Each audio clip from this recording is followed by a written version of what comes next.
Hey guys, our first recipe is going to be Alfredo with sausage and green beans. If I ask my family what they want for dinner, 9 times out of 10, this is what they ask for. It is definitely my family's favorite meal. So the first thing I'm going to do is take an entire stick of butter. I'm going to cut it up into little pieces and go ahead and let that melt in my pan. I love making homemade Alfredo. Ever since I learned this recipe, I will never go back to the jar. This tastes almost exactly like Olive Garden. And then I'm going to take about, I don't know, a fourth a stick of cream cheese, cut that up, and then I'm putting in a huge heaping, like tablespoon-ish of minced garlic. You do not have to be exact on those things. Just put in what you think. It really won't make or break it. And then I'm going to do some pepper, and then I'm going to stir that up. I'm letting this melt as good as I can before I go ahead and add in my heavy whipping cream. If you buy this size, you just put the whole one in, but otherwise it is 2 cups of heavy whipping cream. So I'm going to stir that all together, let that get really, really warm, and then I'm going to go ahead and open my can of green beans. I love these Glory seasoned green beans. They're so, so good. If you've never tried them, you definitely need to. And I got the big can because we absolutely love them.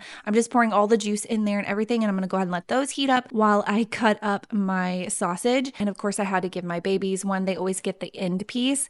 If you have a favorite sausage, let me know. This is just the one that I get from Walmart, but maybe there's a better one out there. So if you do know one, definitely let me know in the comments. I'm just going to cut it up and throw it in the pan and basically heat it up really good. All right, now that my stuff has melted in my pan, I'm going to go ahead and add in my Parmesan cheese. I do take a block of Parmesan cheese and shred that, and that is what's going to melt a lot better than doing already shredded cheese. So I highly, highly recommend you do the extra step and get a block and shred it yourself. And then I'm going to take my fettuccine and add it to my boiling water, and I did about 3/4 of the box, and I apologize for my dog. They will not stop barking today, and I can't stop being interrupted, so we're just going to go with it. But I'm going to go ahead and let those cook according to the directions, and I am going to add a little bit of salt in there. And here's a checkup on the sausage. And now that my fettuccine is done, I'm going to go ahead and just add it into that cheese mixture and let that all get mixed up together, and it is completely done. It is so super easy, and I swear once you try it, you will never go back to jar Alfredo.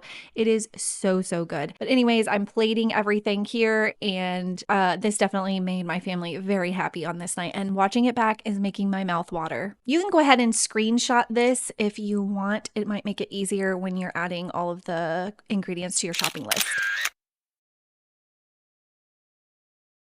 Next up is crock pot chicken and potatoes. This one is so super duper easy. So if you need a good meal but you don't have a lot of time, this is a true dump and go meal. I'm just peeling my potatoes, and a little trick that I've done ever since I was a teenager is I would take a Walmart sack and lay it out, and that's what I would peel my potatoes over. And then as you saw, I just roll it up and throw it away, and it makes for a super easy cleanup. And then I'm just going to go ahead and cut my potato into just a few pieces. I just did 2 for my family. Of course, it depends on the size of your family, how much of everything you do, but I'm going to do my 2 chicken breasts and add some salt and pepper. And then I'm just going to put the potatoes in there beside it. Oh, and then I'm going to add some onion powder, some garlic powder, and some paprika. And this is where you could truly make it your own and add whatever seasonings you like. And then I'm just going to dump in a can of green beans with all of the juice and everything. And then I put it on low for 4 hours. I'm sorry, high for 4 hours. And it was good to go. And the cook time would also just depend on what you've got going on that day. You could do low for longer or high for quicker. And then our favorite rolls are these rolls that you let rise. And my son saw what I was doing in the kitchen, and he wanted to come help. So I'm letting him put them in there, and magically we had exactly that amount left. I don't know how that worked, but it did. So he's putting them all in there. I did spray a little bit of olive oil spray in there just so that they don't stick to the pan. And I'm going to cover them with that towel there and let them rise. It does take them several hours to rise, so you do want to set these out earlier in the day. I would say at least 5 hours I would allow them to rise if you are going to do this. And this is a step that I forget a lot of times, so that sucks. So it's important. But here it is. It's super easy and so delicious.